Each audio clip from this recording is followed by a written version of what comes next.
Hi there, my crafty friends.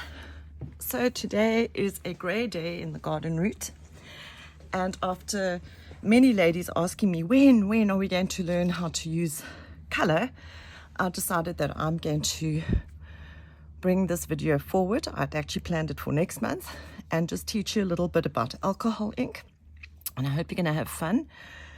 But please just excuse my croaky voice. I seem to have caught a cold from somewhere. I have no idea, but I'm sure you don't mind if I don't talk too much today. You just want to see.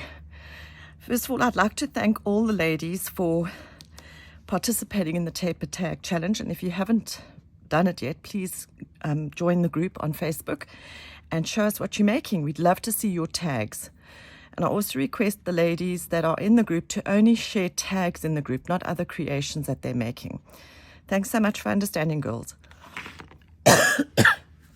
Pardon me. Of course, now I have got a tickle in my throat. So I just wanted to show you a few tags that I have colored and give you a few tips. So if you look carefully at both of these tags, you'll see that I have scratched the background. And then if you look at this tag, it is a patchwork tag. And then this specific tag, I've done nothing on the background. But you can see how lovely the alcohol ink sticks when the background is slightly textured in some way. And then that is also with a background with no texture at all on the back. But obviously here on the edge, I've textured the edge. Pardon me. So this is a piece of plain card that I did just to give you an example of how the alcohol ink works. And there are no right or wrongs with alcohol ink. You can go and look at hundreds of videos on YouTube where there are so many alcohol ink artists. And I see a lot of people use the little, I don't know what you call it, the Tim Holtz stamping pads, but I think that it's such a waste because alcohol ink, these tiny little bottles are 70 Rand in South Africa for one bottle. So to go and put it onto a little stamping pad seems such a waste to me. So I'm the thrifty crafter, and today we're going to do a little bit of alcohol ink. For the video, I've already made the tags. The one I have background little scratches, and this one I have kept plain, so we can see how differently they work.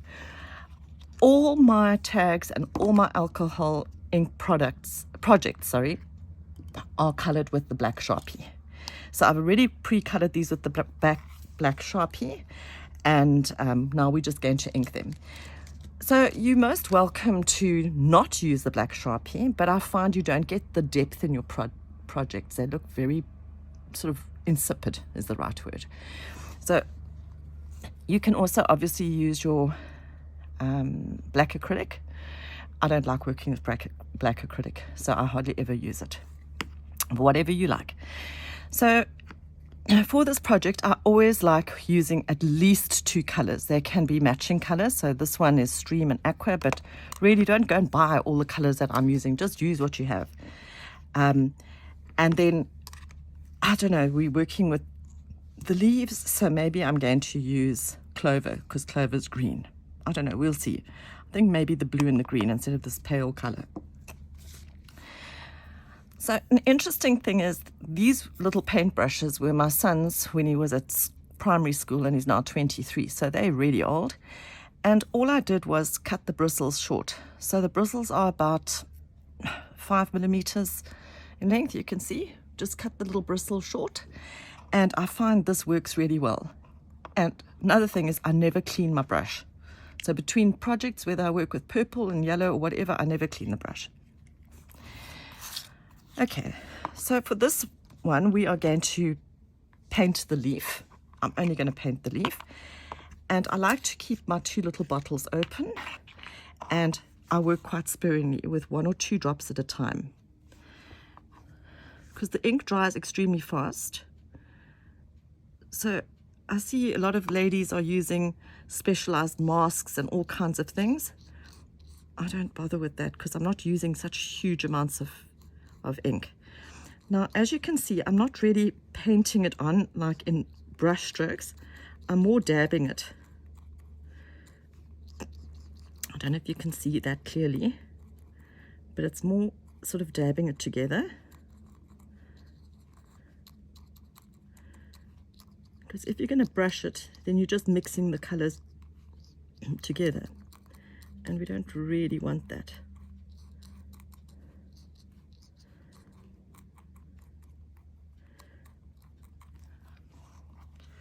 Okay, so there's your leaf, and as you can see, the color is quite solid.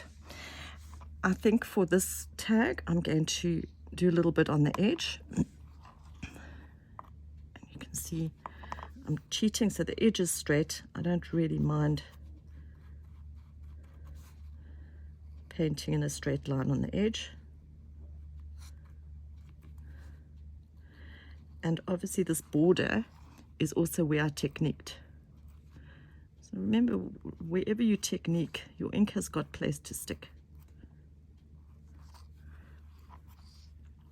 Here we go.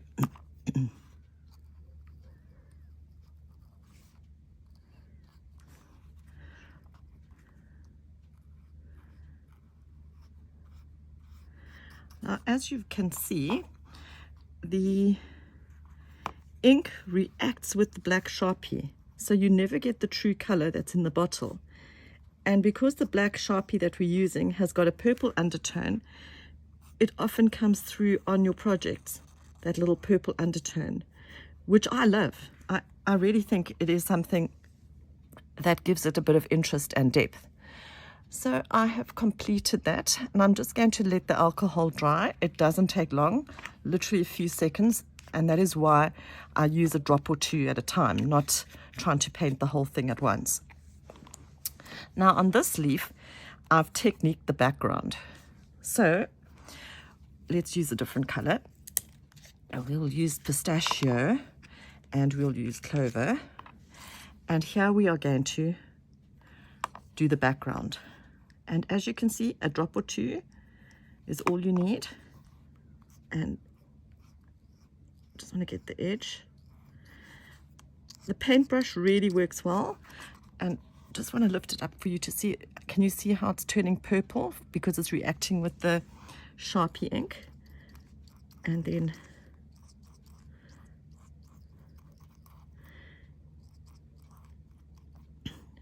here we go. So the trick is, as I say, not to use sort of solid brush strokes, but rather little short dabs or short brush strokes. And then they run into each other. The bigger the project, the harder it is to control how the ink is going to work or react. Okay.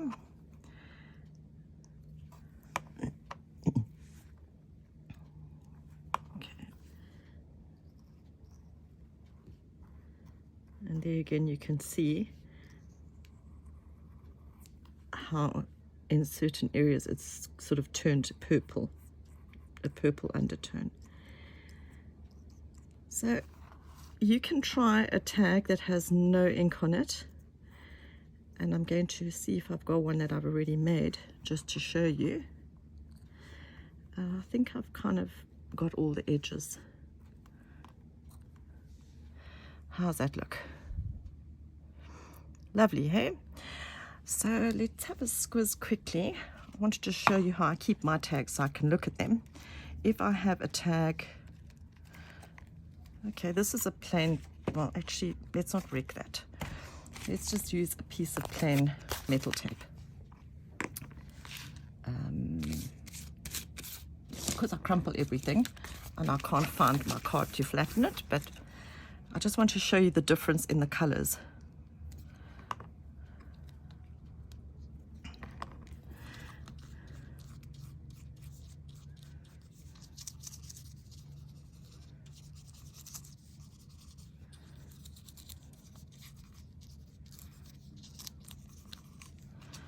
I don't know if you can see that. The color is quite flat. It is the basic pure color of the inks compared to the dark, grungy, like dirty color. Can you see that? I just like the way it reacts with the purple of the marker. I don't know how you feel. So if you just want the plain genuine color, then obviously just go with what's in the bottle. But I like to ink all my tags before I use alcohol ink on them. What do you think? So most of the ladies will then think, okay, we're done. We've now inked our tag and there we go. But if you look at that, it's just solid ink, and I still like to use my nail buff afterwards. So take the nail buff and I'll just stress the tag a bit with the nail buff. And now you will see how amazing the detail is.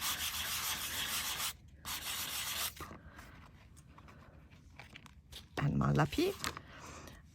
What a difference that makes, don't you think? To just a solid painting of color. And it subdues the brightness of the alcohol ink, but it's still so vibrant.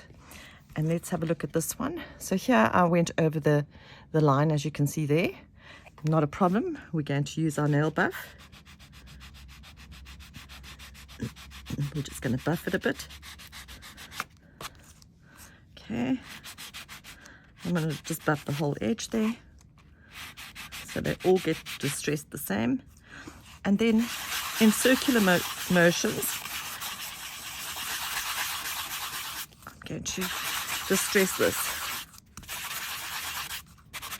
Okay. So there you go. Isn't that lovely? I hope you enjoyed this quick little play with alcohol ink today. And I look forward to seeing how you color in your leaf die cuts or your leaf goodies that you've made. Have lots of fun, and see you at the next one. Have an awesome day. Bye.